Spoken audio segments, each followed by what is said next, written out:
Hi, everyone. My name is Isabel Martinez, and I'm the Trocadero Production Manager and Associate Director. And today we have the pleasure of talking with author Selby Wynn Schwartz, who has written a fantastic book about the company and drag dances in general, and also a more recent contribution to a book that's coming out. Um, in a really incredible way, Selby has managed to define the Trocadero in a way that the Trocadero were not even aware that they were, and it has caused some really interesting internal conversations among the company, and we just wanted to have the opportunity to get her words out there for viewers and to have a conversation between the two of us. So thank you for being here, Selby. I'm so glad to be here, and I want to thank you, Isabel, for being willing to have this conversation with me today and in an ongoing way. I've really learned a lot from you, and I look forward to learning more. Thank you. Um, let's jump right in because I'm sure the two of us can talk for hours on end, as we have done in the past many times. Um, Adesola Akinleye has compiled a really important contribution to dance scholarship in her upcoming anthology titled Reclaiming Ballet. And she explores alternative influences that have actually shaped the culture of ballet. You have written an essay as a contribution to that anthology. Can you tell us a little bit about the book? Yes, absolutely. So I feel quite honored to be part of this anthology. I think Adeshola's vision is slightly different than what you might expect from a book on ballet in the 21st century. She specifically set out to do two things, I think. One, to acknowledge and honor and gather together a group of artists and scholars who have already and for a long time been practicing ballet or writing about ballet in ways that are inclusive. And so to move away from a model of just, as she says, it's not a critique of the ballet establishment primarily. It's a recognition of people who have been doing this differently for a long time in many cases. And so to honor that, and then I think from that vision to also center those voices rather than centering again and again the same kind of canonical mainstream visions of ballet, and to decenter some of the harms that have come from that mainstream understanding of ballet. And I think it's maybe indicative of the book that there are two forewords to the book in addition to Adeshola's own introduction. And the first of them was written by Katie Pyle, somebody who thinks a lot about gender and sexuality in ballet and what ballet can be. So a kind of future-looking approach to ballet that is inclusive, in particular, of queer people, of trans people, of non-binary people.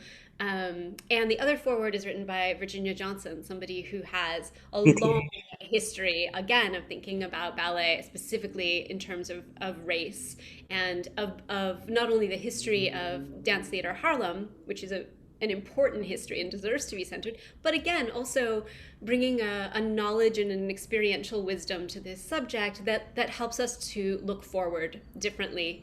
And I just wanted to read a quote that ends Virginia Johnson's foreword, where she's quoting Zadie Smith saying, "All dance is a discourse on freedom." And Virginia Johnson writes, "Replace dance with ballet, and you have the future of this glorious art form."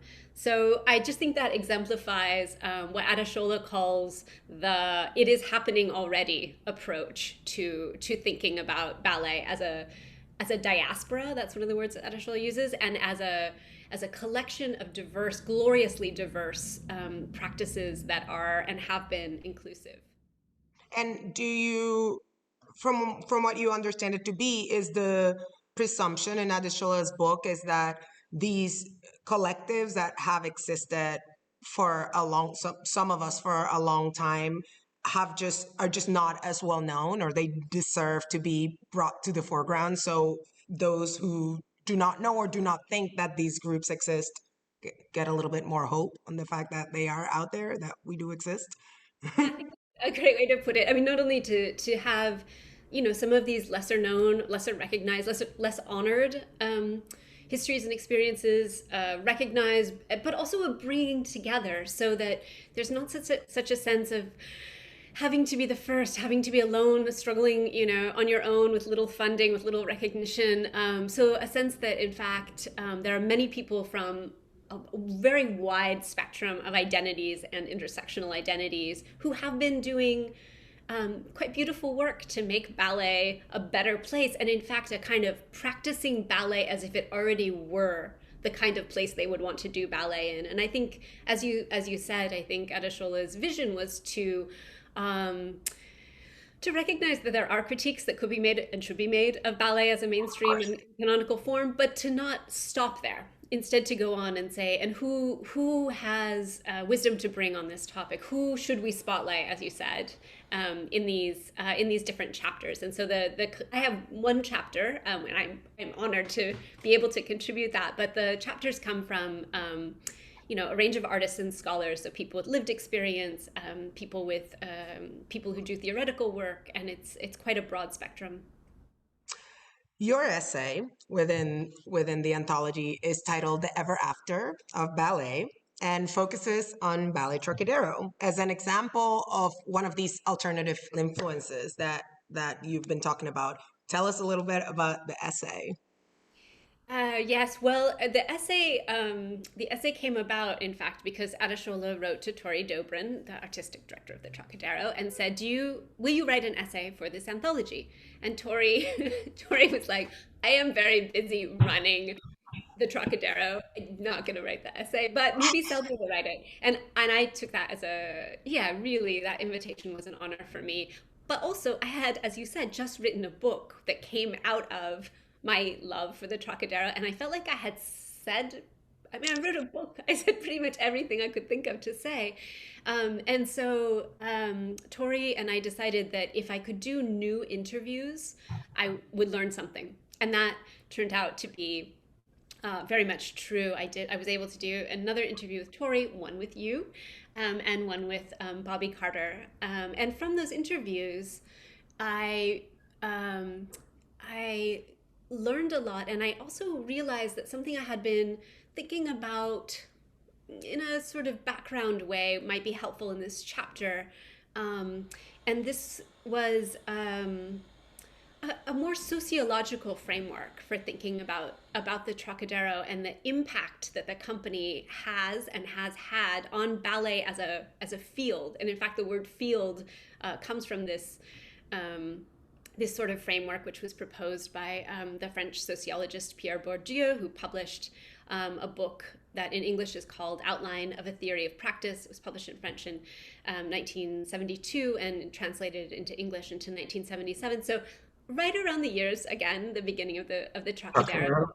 And one thing that Bourdieu proposed that I think is useful, or that I integrated into this chapter, and was affirmed really by these interviews that I was able to do with you, is an idea of habitus. And habitus is his word for not only the way that things are, but the way that things should be and are comfortable for us, and are completely the normative way that we enact and embody and reinforce for ourselves and for each other, and inherit from our cultures and transmit to others modes and ways of doing and being. And that's often embodied. In fact, he says this line, he defines habitus as values given body, made body. You can see how people in ballet For dancers, yes. because literally things like, what point work should look like, what gender should look like, in those things are codified and in very embodied ways. And when people take class, and the discipline of dancing and ballet is an encapsulation of that, maybe even an epitome of that, people's bodies get inscribed with the values that ballet has and upholds. So like Bourdieu worked on he was a sociologist. He worked on the idea of habitus and in fields, as he called them, as different as white lies and Mhm. parallel cousin marriage. He worked on boxing. He didn't work on ballet, but there have been scholars after him, in particular someone named Stephen Wainwright, who have found this Approach. yeah, this approach, this sort of conceptual framework, very useful for ballet. So in a way, I'm following in those footsteps in thinking about. So if there is a habitus for ballet, it prescribes certain values, and people in the field pick them up, embody them, forget that they exist because it's just the way things are and always have been and should be. Then thinking about the Trocadero is very exciting because ballet inside the bubble almost of the Trocadero is very different from what habitus is like in mainstream ballet. And I wanted to kind of unpack that and value what an inspiring model it is to see ballet done differently, inclusively, in a proactive way, not in a sort of performative activist way, but in a way that has always been part of the values of the company. So I've tried to explain this framework a bit from Bourdieu and to one of Bourdieu's claims. Actually, he was a bit of a pessimist. Is that an individual person or even like small groups of people can't really change a habitus for a field. It's too much work. It's too slow. It's too massive. It's too embedded. Um, and I think we see that a lot with individual dancers, particularly dancers who have been marginalized in ballet. Like they just, Misty Copeland by herself cannot and should not be given the task of transforming ballet. Of course not. But people who critique Bourdieu as being slightly too pessimistic say maybe collectives, however, can change. And this is what my chapter is about, both seeing what the habitus of the Trocadero is like for ballet as a model, like it could be like this, it doesn't have to be like that, and also thinking about, well, what in the course of the Trocadero's existence since 1974, what impact has this collective of people had on the field of ballet in transformative ways? And those were the things that I was trying to do. And I try to argue that the Trocadero performed ballet as if it already had good politics, and I see that as a model. Accurate. That is accurate, at least in my estimation. But question about what you were just describing. Do you think it has to do with the fact, as part of the argument that you're making, does it have to do with the fact that that a collective can do that, and also a collective that can work at that for a long period of time? Does the amount of time that this collective exists working at it and chipping away at the block certainly must have some degree of leverage in order to actually be able to move, in this particular case, the art firm forward in that direction, right? Absolutely, yeah.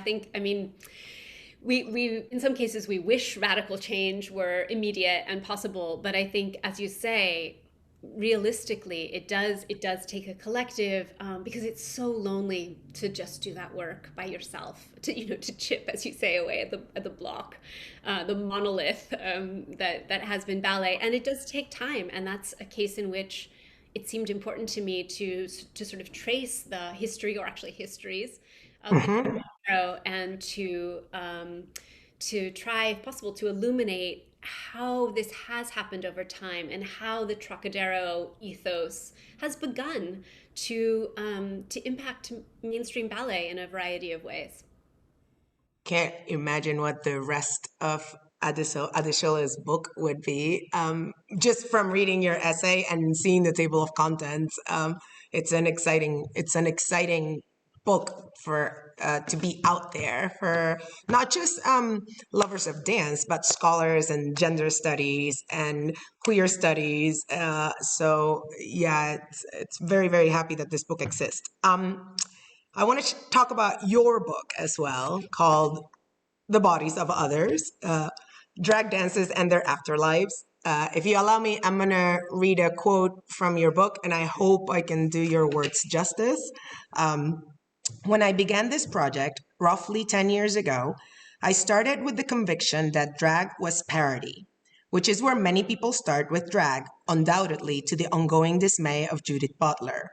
Gender was an inscription, and dance was an embodied speech act.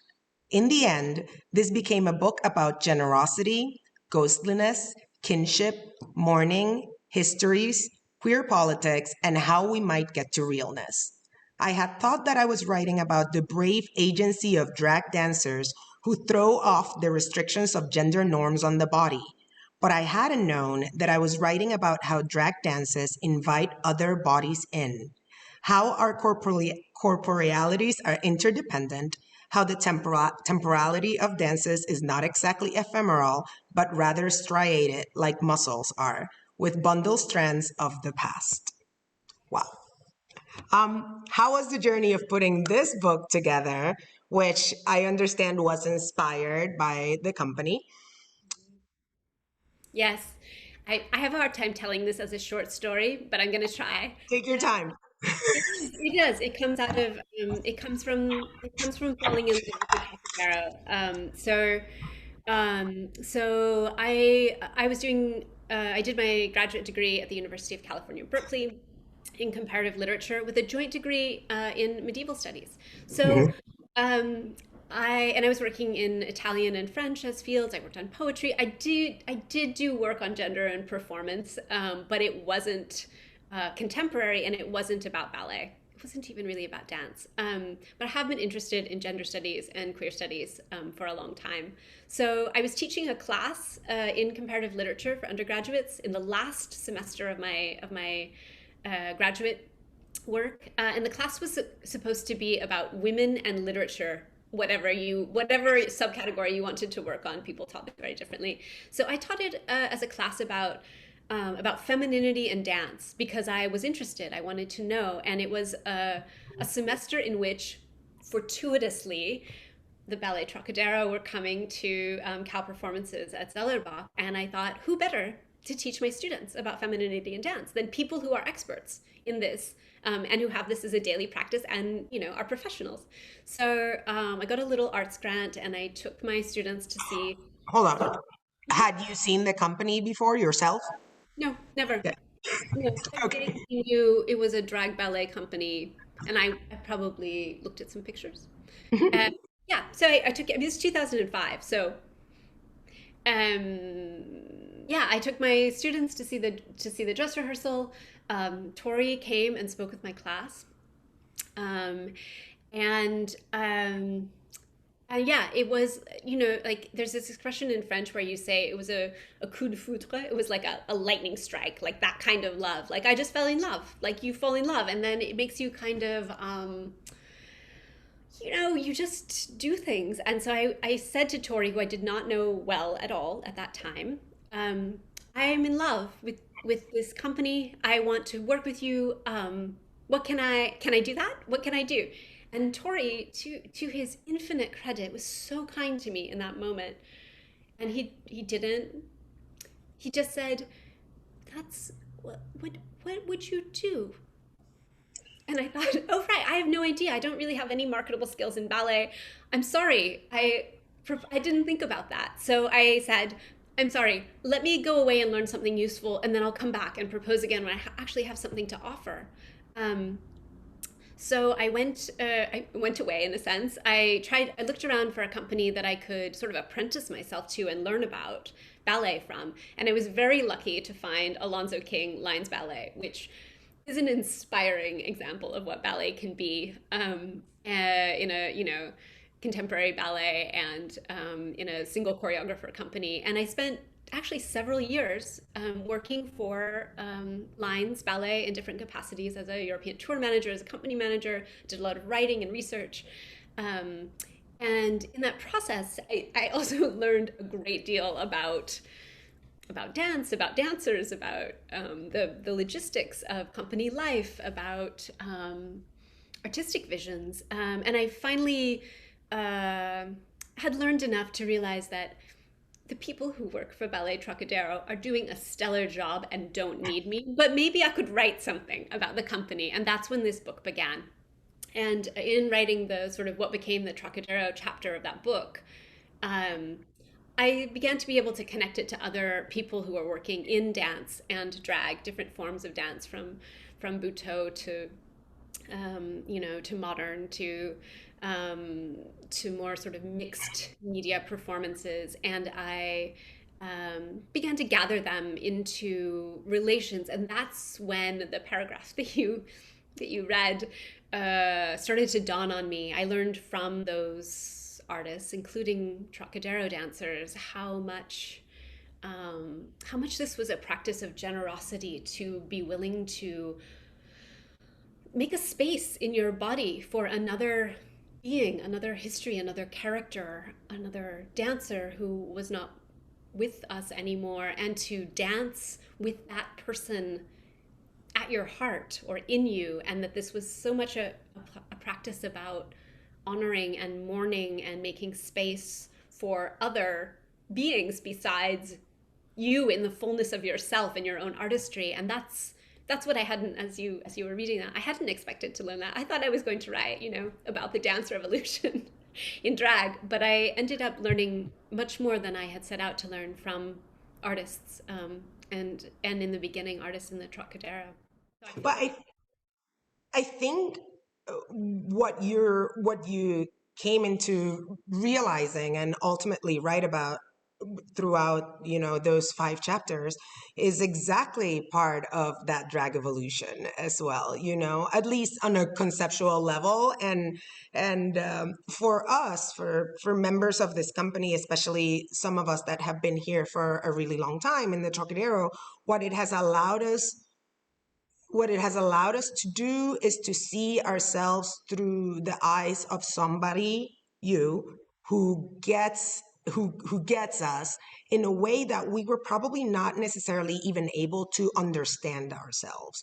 Only because we are ourselves, right? We are, to use yours and Bourdieu's words, we are living in under this habitus of ballet, and we're making our room in it by just simply being the company that we are. And I can guarantee you, we do not spend the amount of time that you have spent thinking about the Trocadero, thinking about the Trocadero.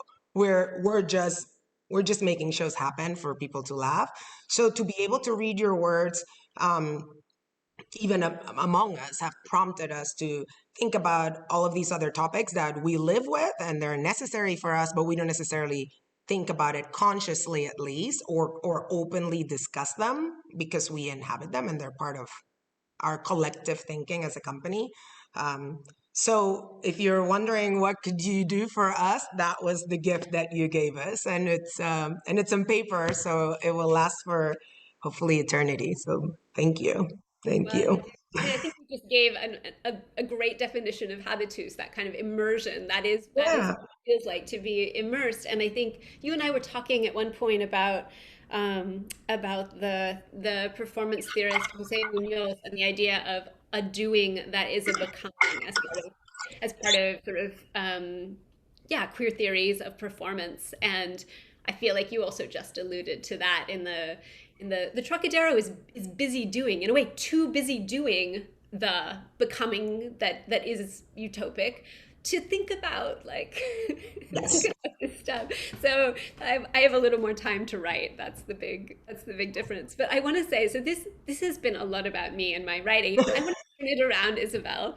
And you also do these interviews so often. So I want to ask you some questions as well. And Okay. start with one a version of what you asked me. So you asked me, where did this book come from, or what was my first encounter with the Trocadero. So why did you join the Trocadero? How about when and why did you join? um, I joined the Trocadero the end of 1998. 1998. It's a long time ago, so I don't actually remember the date. But I was in my early 20s, and I had I had I had come up through a dance career from very young age, all the way through college, and had finished my college degree in dance from the wonderful Temple University dance program. But in my later years, I had gotten more involved with stage management and production. Um, and I knew I had incredible dance and sociology teachers and dance anthropology teachers while at Temple. And I actually think one of my professors has written a chapter for Adesola's book, Brenda Dixon Gottschalk. But Way Beyond Boundaries, A Personal History is the name of her yeah. chapter. Mhm. Uh, After my graduation, I was pretty ready to continue. I wanted to stay in the art form, but I was not interested in performing. So it was clear that I was going to move towards stage management. And I ended with the Trocadero after working at ADF, making a lot of connections in the dance world of the United States of America, medium-sized dance companies, so many of them that existed throughout the 90s, some of which still exist. But back then, Twyla Tharp, Trisha Brown, David Grenke, David Parsons, Mark Morris, all of the Pilobulus, all of these companies had the same core group of technical people, and we all knew each other. And there was the production manager with the Trocadero at the time was in need of an assistant. It was the first time that the Trocadero had enough money to hire a second production person. Up to that point, since its inception in 1974, 25 years in, with a touring schedule that had become unrelenting, the Trocadero didn't have enough money to tour with another anything besides one tech person and one wardrobe person, which they've always had in one form or another. So I joined the company about close to 25 years now. And I joined because it seemed like a dream come true at the time. It was you want a job in the art form where you don't have to do anything else but actually do your job in order to make ends meet. It was a job that offered a lot of touring, and I was going to get to work in ballet, which was an art form that I loved, but didn't love me back with the same level of love that I loved it. But I was going to get to work with these incredible artists that were working in this company. I'd read articles about the company in my classes, and I had seen videos of the company in the classroom, but I'd never seen them live. So I joined them without ever having seen them live, and very much the same way you described it. It was love at first sight. Um, I tell people that I've been really lucky. I've never wanted to work anywhere else, and it's something, at a young age, you struggle with that. You think you need to be doing something else or gathering more experience or moving up in your career. And I had that in my early 20s and like left Trocadero for like 2 minutes. And after a couple of months of working with another dance company, I literally like pivoted, kicked my way right back. And I was like, Tori, I made a mistake. And, and give the man his due, always allows people to have second chances. Was like, of course, come right back. And I never look back. It's like when you know that something works for you as a company, why go somewhere else? And so it's not so much why did I join Trocadero, it's why did I stay in Trocadero? I guess it's really the interesting question. Why did you stay? Do you want me to ask you why did you stay in the job? No, I'll tell you right away. I stayed because up to that point, even though I had worked with several, more in the modern vein, but several dance companies already and had seen many dance companies and its practices, I had never met a collective, a group of people that worked as hard as the Trocadero worked at their craft. And that sounds cliche, but it is entirely true. I had met really committed artists and pickup groups or artists that were committed to a particular project at the time that they were doing that project. But to have the opportunity, 25, 23 years later, I can still tell you that I had never worked with a group of artists as a collective that collectively, live with each other, work with each other uh, for the greatest part of the year, that work at what they do with the zealousness and the devotion and the integrity that the Trocadero dancers do. And that's a hard thing to say when you're talking about dancers, because dancers in general, there's not a lazy dancer. You know, dancers in general, by the sheer physicality of what the job entails, have to work really hard at their craft. But but to encounter a group of people that not only work hard at the craft of dancing, but everything else that goes along with that, touring, studying ballets, preparing for a role, understanding the drag element of what you're doing, understanding the ballerina personas and dancers that you're going to be portraying in a particular role. It takes a lot of work. And to be in the Trocadero for a number of years, you have to do that day in and day out. Working with people like that bring the best out in you, because you can't show up doing a half-ass job. You have to show up and bring your 150% in order to work with artists that do the same. So yeah. Yeah, I mean, when you're saying this, it really reminds me of both the dual meaning of discipline. You know, it's like Mm, discipline in the sense that it's a, you know, it's a field, but it's also and I see what you're saying in the Trocadero, and I think of it as a form of queer work, because it's like, this is going to be hard work. This craft is very serious, and you have to show up and take rehearsal and, you know, put on the shoes and go on tour and be kind, and in the Trocadero there's so much talk about sort of being a team player as a value of ballet, which is not maybe a mainstream ballet value. And so what I think of as queer work is, it's work, it's real work, but it's not discipline in the sense, if you weren't born into a body that is predestined to be the idealized body of this form, then you don't belong and you can't do this. So a kind of capacity for work and labor to make ballet a discipline that somebody could do in a variety of bodies. and what you said, when we were preparing for this chat, you said something that really resonated with me, that yes, I was aware of, but I don't think I'd ever crystallized it or formulated it in a way that you so eloquently discussed, and which was, marginalized artists, even those that don't necessarily consider themselves marginalized, because you may not realize it, but that doesn't mean it's not happening.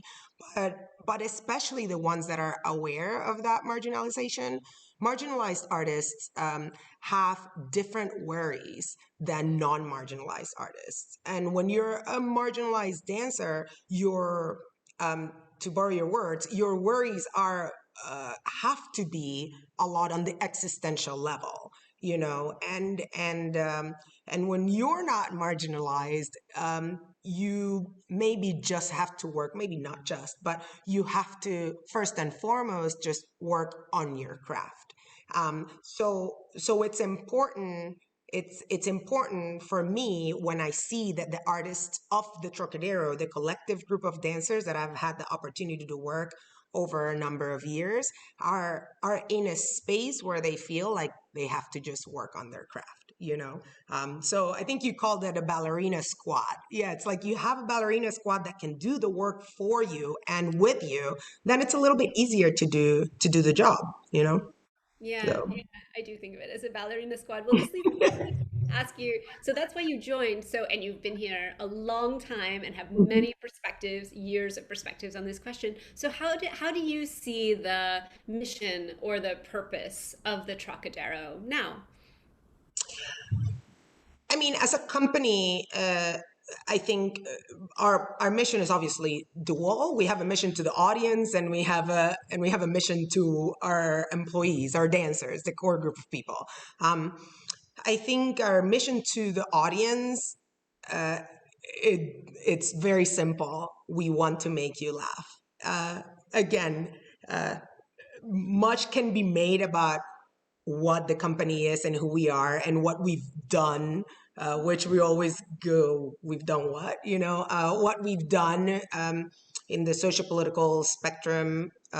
But the reason for our existence for the audience is first and foremost for you as an audience member to come see the ballet and have a good night at the ballet, literally to bring you joy. And nothing brings us joy like hearing people laugh every night. And the laughter is not laughing at at us, it's not laughing at us, it's laughing at us sometimes and laughing with us a lot of the time. And that combination of laughter really is what keeps us moving forward. The mission of the Trocadero for its dancers, for the artists that form part of the company at any given point in time, is to provide them with a space, as I said before, where they don't have to worry about anything else than the job. The job with the Trocadero involves a bunch of layers. It involves the point shoe as an element. It involves the tutu as an element. These are all tools, and it involves the wig and the makeup and the use of drag as a tool to do the comedy. As Tori Dobrin has said in many interviews in the past, a lot of the dancers that come to the Trocadero at some point have experienced marginalization. The world has not necessarily been a kind place for them. So for us, first and foremost, is to provide them with a safe space. And let's be realistic here, that the reasoning for that, it's not necessarily altruistic. For an artist to do their best job, they have to be comfortable with who they are. So how am I going to hire you in a company and expect you to do your best job day in and day out and not provide you with a space where you feel comfortable to be the artist that you think you are, and most importantly, to explore the artist that you think you could be, right? Because that's what's going to make you a better artist. So it goes from making people laugh and having a good night at the ballet to making sure that we can allow the dancers in the Trocadero to literally put their best pointed foot forward by having fun in the studio, being able to perform the roles that they have wanted to perform, that in other places they may have not been able to perform. They can do that here. They just have to work hard at it. Like everybody has to work hard at what they do, dancers especially. So yeah, I would think that's really what drives us forward as a company, for sure. I have a question for you though. In your view, I struggle. We struggle as a company with sometimes seeing ourselves as, with the passage of time, now the company almost going into 50 years of existence. And although we are really committed to what we do, and most importantly to how we do it, right? Our hiring practices, the treatment of our employees. I sometimes feel, especially with the advent of social media, that we tend to be considered in some circles as old school or almost not progressive enough. And for some of us who've been here a long time, we just go, well, at some point after 50 years of existence, is it okay to not be progressive enough, But I think we struggle with not understanding why that may be. Do you have any insight as to why you think that we could be considered that? Yeah, well, I think maybe I have a couple of answers to this. One of them is close to what you just said about sort of making a space where artists who, on the basis of gender, but also sexuality, but also race, but also body size, dancers who would not get to do the roles that they love and dream of and could do beautifully. The Trocadero, makes a place for that. And also, as you said, a joyful place, a comic place, a place that mocks ballet for not having thought of this earlier. Yeah. I think I think a lot of the energy in the company goes towards the audience, goes towards the dancers, and doesn't go towards what sometimes gets called, performative activism, in the sort of like, put the black square on Instagram for the day. And I think that that sort of superficial level of looking of the moment, of looking like the cause of the day on Instagram, is something that Trocadero doesn't pander to, frankly, because because you're doing something more important, and I that mean, means we'd like to. We literally just don't have the time and and the manpower to be able to manage these things and keep a social account up to date with the squares. right. Which I think it's also, I think the sort of ways in which the Trocadero don't get taken, let's say, seriously as activists. So some of it comes from the fact that you're not self-proclaiming all the time. Mm, I'm an activist. I'm doing all the things. I think that's not the mode of the Trocadero. I think you're not that. I think you have better things to do. And I think the counterpart to that, to not focusing on like, oh my gosh, but what shall I put on social media today to look political, is the history, the whole history of the company. And I think that might be less known. There's not a history book of the Trocadero, unfortunately. There's one dissertation, which doesn't exist in very many copies. right.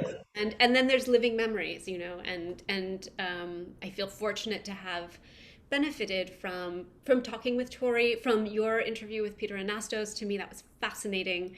So to get to hear, for example, I think maybe the average Trocadero fan might not know that in the origin story of the company, there were, from what I understand, three co-founders, and one of them, Anthony Basset, who died of AIDS, was not only a co-founder, and what, from by all accounts, a really brilliant person, but also, he went under the moniker of like the Black Rhinestone of Russian ballet. He was a black Correct. ballerina, avant le lettre, and so he had power in the company. He was part of the artistic vision of the company. He was part of the management of the company, and he was also the first, prima ballerina assoluta of the Trocadero at a time when, in 1974, strictures around race, gender, and sexuality were restrictive at best. I mean, even Tori talks about when he joined the company, I think in 1980, that people who cared about him said, "Don't do this because you'll ruin your career." And so that, obviously, talk about habitus, that has really changed over time. Whether somebody can think of the Trocadero as something that would ruin your career, or something you could dream of and hope for as a career opportunity. So I think, Hold on. I have a question. okay. Based on what you've just said, though, would it serve better? Is it our responsibility, our not our job, but would it serve us better to define ourselves that way? Because I think we talked a little bit about this when we chatted in preparation for this interview, and I find myself scratching my head, going like, well, do we need to be pushing that forward more? And I know a lot of people that say no, you just, because we don't have the time to do that, and people just go, just continue doing what you're doing and let others theorize about what it is that the Trocadero do. Is that your take on it as well? I mean, I'm biased because I think you're doing a brilliant job of what you do, and I don't think you need one more thing to do, like to also market the narrative Hmm. of of the Trocadero history and the Trocadero. I think it's a I don't think we're interested in it, though. We're not interested in marketing that history, because if the day has 20 if the day has 24 hours, we rather use that time to prepare new repertory for people to laugh and hopefully hire more dancers and audition more people, and that's where we rather put our energy towards. So I Sorry. guess I'd say it's the responsibility of people like me, or people who write about the company, people who review the company, people who make documentaries about the company, maybe people who book the company, to foreground a true narrative or a true representation of the Trocadero that speaks to that. I think you're already too busy. We are. Yeah. Um, this is a little bit related to what you asked me. So Mhm. you asked me, you said sometimes you feel like the company isn't seen as progressive enough. And I should say, actually, as someone who writes not only about the Trocadero, but about other contemporary Yep. companies and artists who work, in both in dance and in queer politics and gender politics, that I think about, like, for example, there's another chapter in my book on phonique, Hmm. a cis woman who does drag as a faux queen, phonique, who is also has ballet training in her background, and calls the Trocadero her drag foremothers, and talks explicitly about, as a person who had ballet training as a young girl and also had drag training as a less young person, about how those techniques are equally rigorous. So I just want to say, people who are working now, and also, Katie Pyle, who runs ballets, they talk about the Trocadero, about getting to talk to somebody who was an older company member as a kind of Peter Richards, yes. Hmm.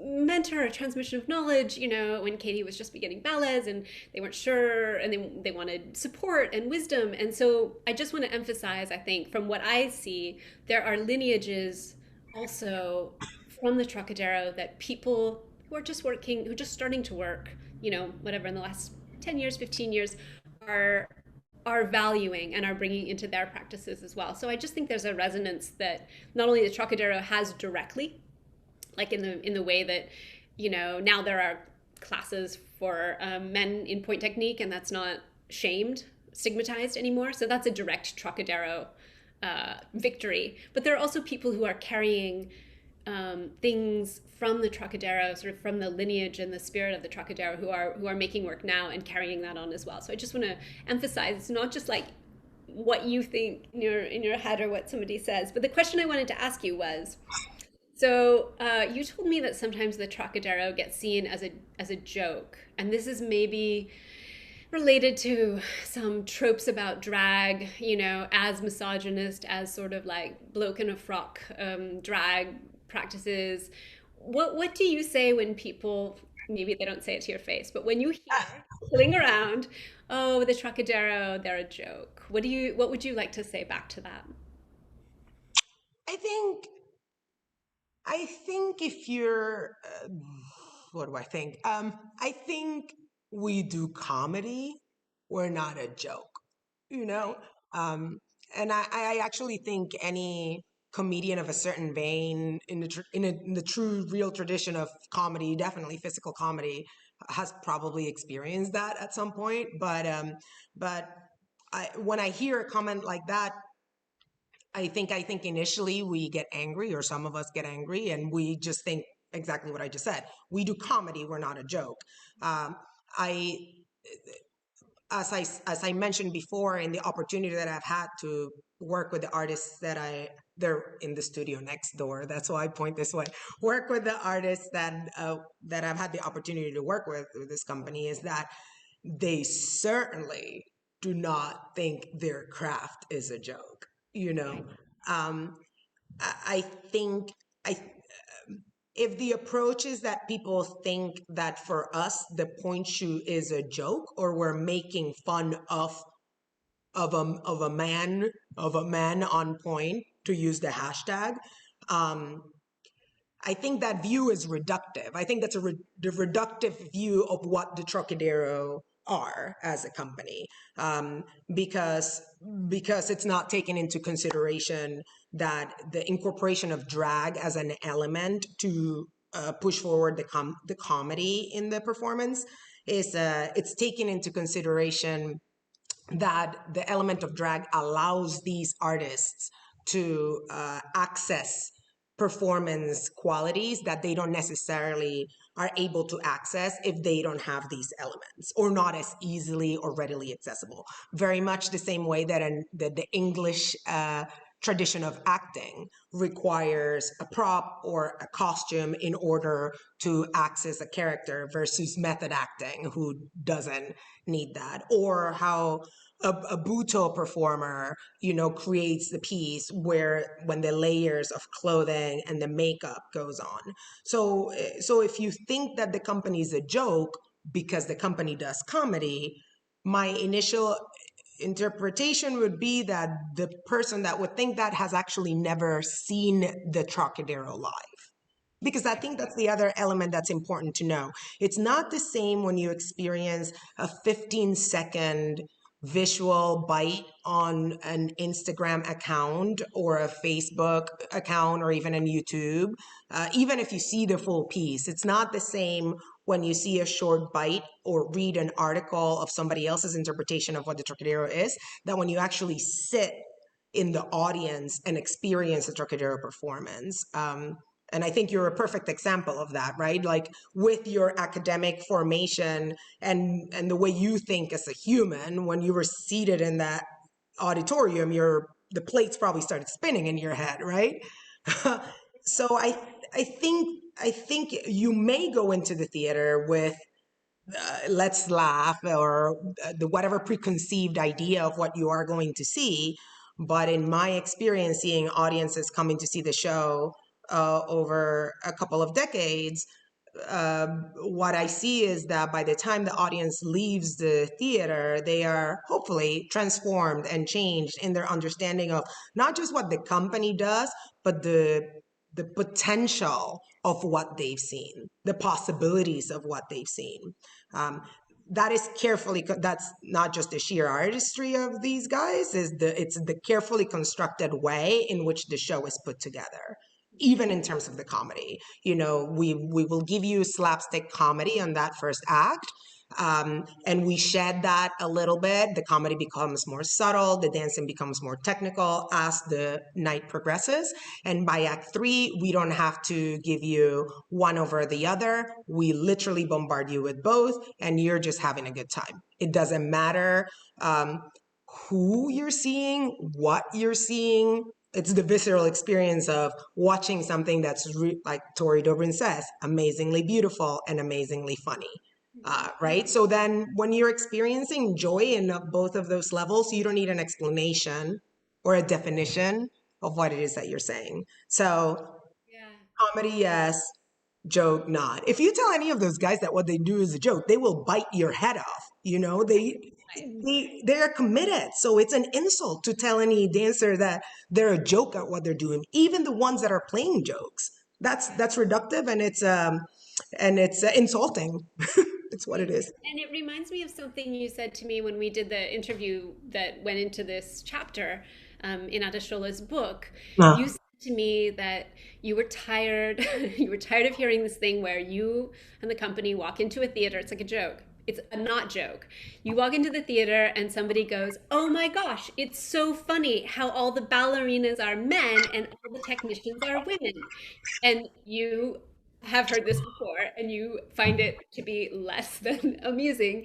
And you said to me that you are constantly saying with this like tight smile, like, no, all of the dancers are dancers. All of the artists are artists. And all of the people who are technicians. And just the way that you're trying to say, like, we are humans, we are artists, we are getting the show up, we are doing the work. Could you please take your reductive ideas of gender and joke and go somewhere else because you're not helping? And it just reminded me of of that situation. and a little bit in the way you were talking about the marginalized artist who doesn't have a ballerina squad and gets that hat put on and you're the first. And it's like, I can guarantee you those artists, some of them, or the majority of them, are not necessarily interested in wearing that hat, at least not the entire time. It gets tiring. Um, so it gets tiring. Yes, this is the work. If people have those reductive ideas and you have the opportunity to dispel them for them, uh, that's great that you're given the opportunity to do that. But sometimes it is tiring. Sometimes it gets in the way of the job that you're trying to do, which is literally to put the show up. And it and it and it uh, and it becomes an issue of, rather than having the conversation, we just rather do what we do and not necessarily even have the conversation. I think the point I'm trying to make is, if you see us do what we do, the question becomes irrelevant, right? The conversation is not necessary, which is what you say when you say the Trocadero already live in their microcosmos. They live as if ballet was already inclusive and forward. And I didn't realize that until you said it, because I've worked in the same, I mean, I realize it, right? But I didn't realize uh, you consider yourself incredibly lucky when you sit back and look at it from that perspective, that you've been able to be part of a group for however long you've been in this group, where you are able to do your job the way you want to do your job without necessarily being constricted by outside views of what your job should be and who should be doing that job, you know. So well um, said. Yeah, I think that really captures the the difference between having to, as an artist, you know, or as a worker in a company, to always have the fight be about who you are and is that okay and are you allowed, versus getting to think about things like production values, or you know, yeah, character development, or like the things you want to think about as a person with an artistic practice, and something that you can bring your full self to. It's not about only bringing part of yourself. I think the Trocadero is full of people who are bringing their full selves. A room of Trocadero absolutely. company members is a full room, of people. Yeah. So um, I wanted to ask you something actually that relates to the kind of like the dancers, or the ballerinas are all boys and the crew is all girls. Big eye rolling moment. Yeah.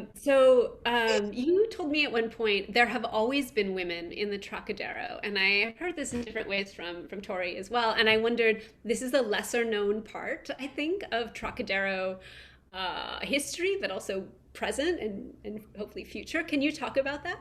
Yeah, I think um, reductive is really not the term, but it's just like you said, it's lesser known, right? So I think your brain has a way of like compartmentalizing things in order to be able to organize life and just deal with it, right? So it's very easy to just see the men on point on stage, and if the female technicians are backstage, you're a technician, you're backstage, presumably the audience doesn't see you. And I think people just, and our spokes people in this company for us are always the dancers, you know, the ballet, because we do not have a living choreographer that tours with us. You know, we are not a company with a living choreographer that thrives the artistic process. We make a point of giving the dancer the opportunity to tell the story of what the company is and is doing.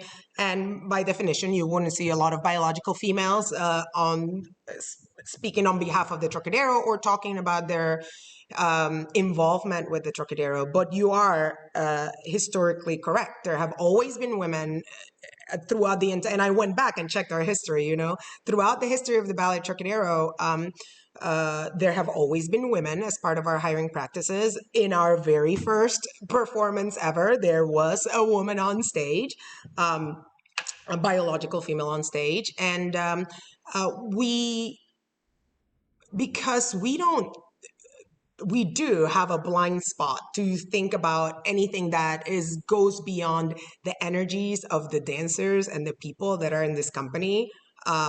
We have always, all of our ballet mistresses tend to be, we've had ballet masters in the past, but Elena Kunikova, Ludmila Rayanova, Ileana Lopez, Laura Mas have all been uh, ballet mistresses associated with the company who teach class and set works on the company, because it's very easy for us to bring the ballerina perspective from former and current ballerinas in order to teach the roles. The energies of people in the room at all times needs to be balanced. Tutti Gasparetti worked with the Ballet Trocadero in the early years. Uh, uh, Pam Pribisco worked with the Ballet Trocadero for over a decade. Managing director Liz Harler, Isabel Martinez. Our technical team throughout many years involves men and women in biological sense by the societal definitions of heteronormative descriptions. But we like to balance. We like to balance our roster, and if the biological females of Ballet Trocadero do not get on stage, the biological females of Ballet Trocadero are ever present in the company.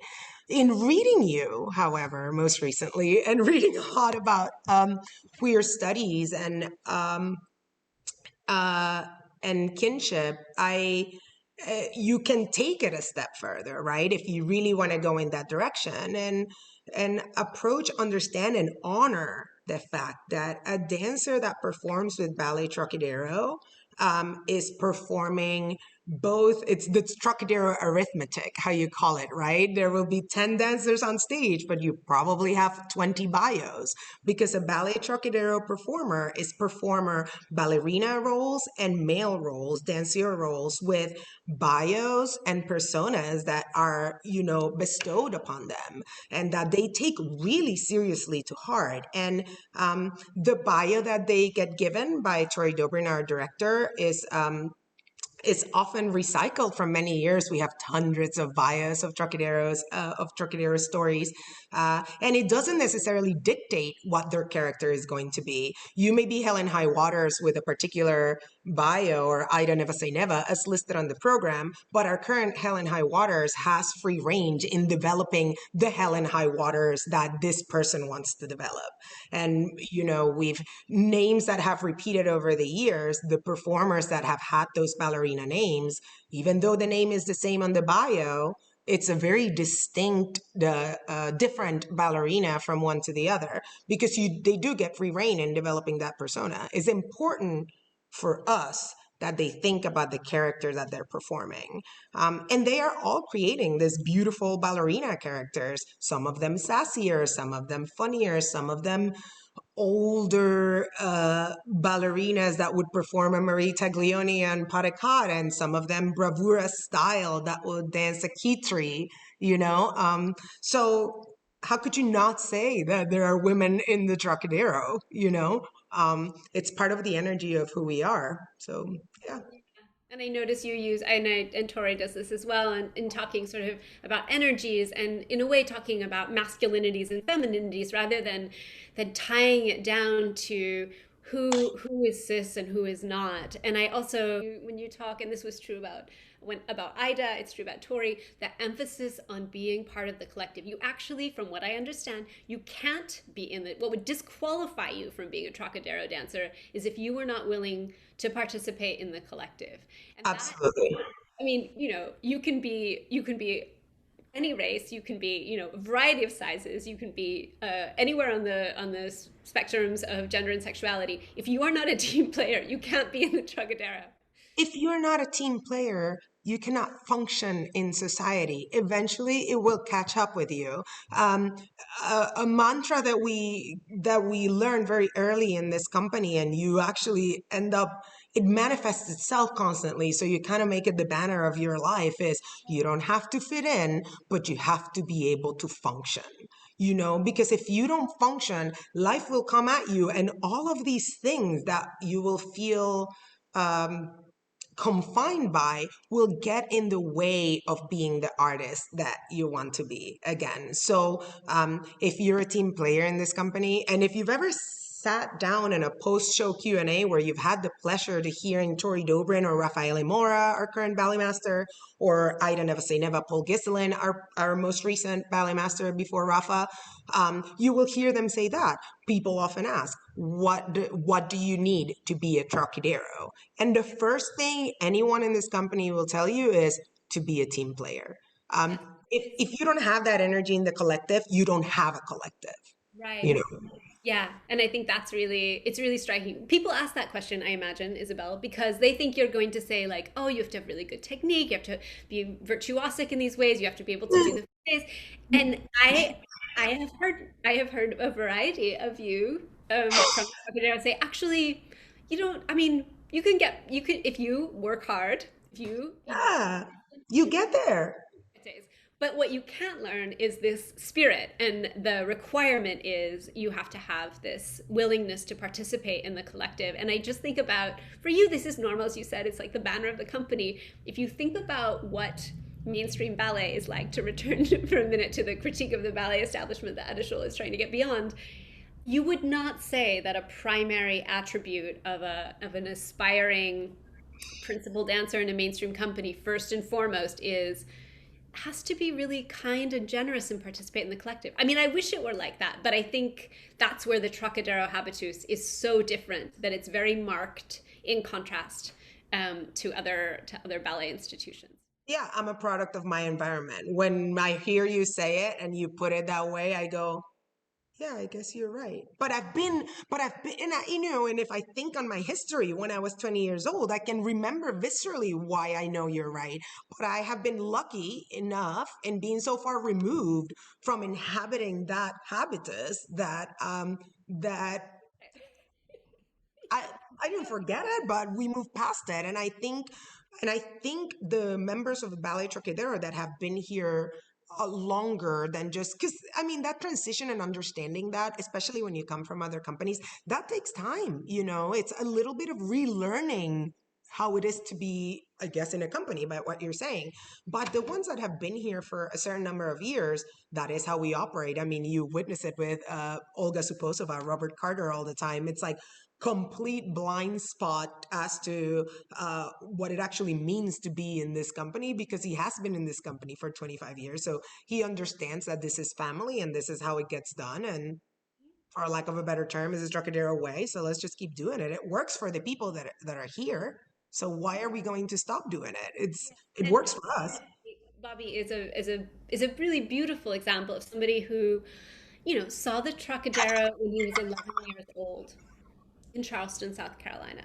And so from the time he was a child, knew that it was possible for, for little gay black boys who loved ballet to do this thing, and never thought like, oh, people like me can't do something like that. Just Never never occurred. heard that. I mean, this is a lovely and I think rare example, but it's really telling about the Trocadero. The Trocadero made it possible for Bobby Carter to be the artist and the generous and accomplished artist that he is today, and to be somebody who thinks about character, thinks about role, thinks about artistry, who thinks about mentoring, who thinks about passing on, who thinks about how to bring others into the company in that way.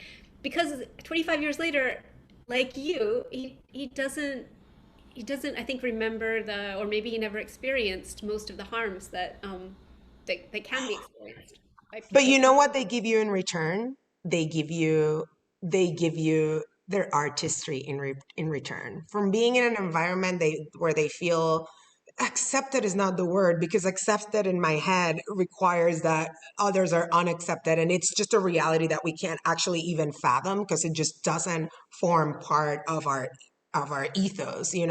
So in being in a place where they are comfortable, they truly become the best version of themselves as an artist, and then they reward you with years of commitment. That is why Robert Carter has been here 25 years, because when you're happy in the place that you are and it allows you to be the artist that you want to be, you stay there. And by the same token, if it doesn't fit you, you move on. And that's true for you would hope that that's true for any place of employment. Another Tory Dobrin mantra: it is not a prison sentence. So you shouldn't be in it if it doesn't fit you. I remember a longtime Trocadero dancer, Svetlana Lofatkina, Fernando Medina Gallego, whom you know, used to say, Trocadero is like a shoe. And as you grow older in life, your shoe size changes, or you no longer want to wear high heels, or you no longer want to wear the point shoe. When the shoe becomes, you don't fit in the shoe, go find another shoe, you Right. know? That's Um, wise. can't ask for anything else, just Yeah. a new shoe. Okay, I've got one last question, and maybe you answered this already, but you said some really beautiful things about it before, I thought. So we talked a lot about sort of where we are now politically, how the history of the Trocadero, the way that the company sees and doesn't see, um, its sort of place and its impact, and it's part of why I write about the company because it seems so incredible to me and worth recognizing. But I want to know, either speaking you sort of individually or for the company, how does the company see the current political moment, both whether that's in ballet specifically or whether that's sort of in a broader cultural sense?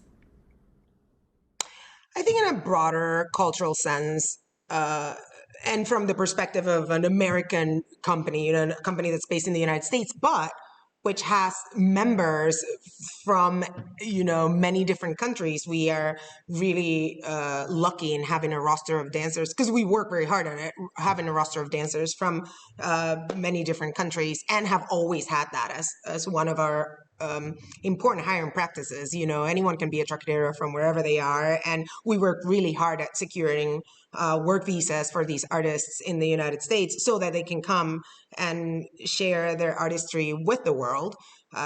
And we consider ourselves ambassadors of the world in that sense. But from the perspective of a company that's based in the United States, uh, you can say that we're at a crossroads, Hmm. but we're always at a crossroads because there's always something else that needs to be worked on to make the world a more inclusive place, a more loving place, a more nurturing place for all organisms, for humans and non-humans. Um, so in the recent ballet inclusivity party that we're having, again, for excuse my lack of filter, we it has forced us to look at our practices as all other companies that or as they all should do, but as all other companies in the United States, if not the world, to examine their practices and to see what we can do better, right? And that process has been one of uh, not reckoning. It has been a process of pleasant surprise. Can we do better? Of course we can always do better. Of course we have had conversations with our dancers about whether if the tights don't match their complexion, they want to change to a different color tight or wear a different color point shoe or pancake or not pancake their elastics. Those conversations have happened. Of course they have happened. There have been moments where we're like, how did we not think of this before? Like that blind spot does exist. But when it comes to our hiring practices, the acceptance of the body shaming or not, misogyny, transphobia, homophobia, it has been a moment of like, we're on the right track. Yeah. Yes. It's like the world is having an inclusivity party, and Trocadero have been at the party since 9 o'clock. So join the party, let's all drink together now. And I'm not saying, again, I'm not saying that a company like Ballet Trocadero does not have room for improvement and to move boundaries forward. Of course not. But the inherent nature of who we are as a company and how we operate and think when we consider bringing additional artists to our roster positions us in a way where we're just like, we're doing okay. Let's continue doing what we're doing. Let's be aware of the conversations that are being had. So when those issues apply to us in a specific sense, we just go and fix it. We don't have to have, a public reckoning of how we're fixing it, unless our dancers require it, and at that point we'll address it. But if not, we just go and fix it. There is literally 16 people in this company, and that's including dancers, administrative staff, wardrobe supervisors, technical staff. We can just talk it out, realize how we need to move it forward, and that's it. That is the advantage of having a small company. It's just you just move it forward in house. We will continue being who we are, and in being we become, as Jose Munoz and you have so wonderfully enlightened us. So our only hope for the future is to actually be able to have a company. The pandemic hits people hard. We want to continue operating. So we want to be able to have a company and to continue to welcome artists that want to do what we do. We wish to reach a point in which what Ballet Trocadero does is no longer relevant.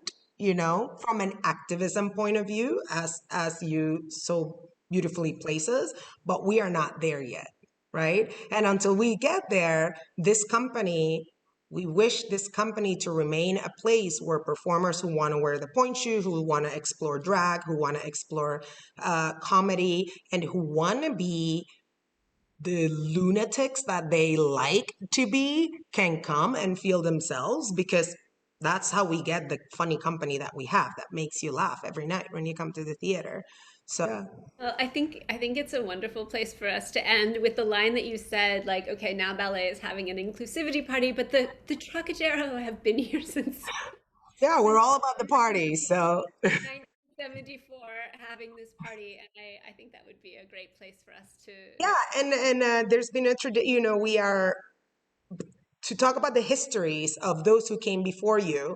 We are proud to carry the histories and the lives of all of those Trocaderos that came before us. I was counting recently, and in the 23 years I've been here, I've seen 85 dancers cross the roster of this company, and I've only been here half the time that this company has been in existence. So imagine the influence of the Trocadero just from their dancers, from the dancers that pass through this company and move on to do other things with their lives. And that's just dancers, not people that have been part of the organization in another form. So we are very proud of our history. We are very respectful and understanding of our history. And hopefully, through books like these, people will know more about the history, not just of the Trocadero, but of the many other companies that are out there in existence that do that hard work that you talk about as a collective. All of those ballerina squads, as you call them. I want to thank you for taking the time to chat with me, to teach me so much about the company that I've been part of for so long. So yeah.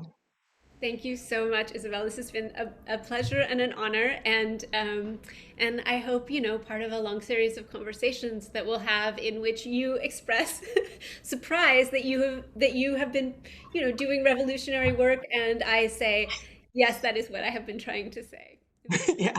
Well, thank you for bringing that to our attention. And to anyone who's watching and actually stayed through the whole thing, I hope you learned a little bit more about the history of the Trocadero. Make sure you're on the lookout for any and all literature that furthers your understanding of classical ballet and gender studies and LGBTQI plus, because it'll only make us a better world. Thank you. Thank you, Selby. Bye.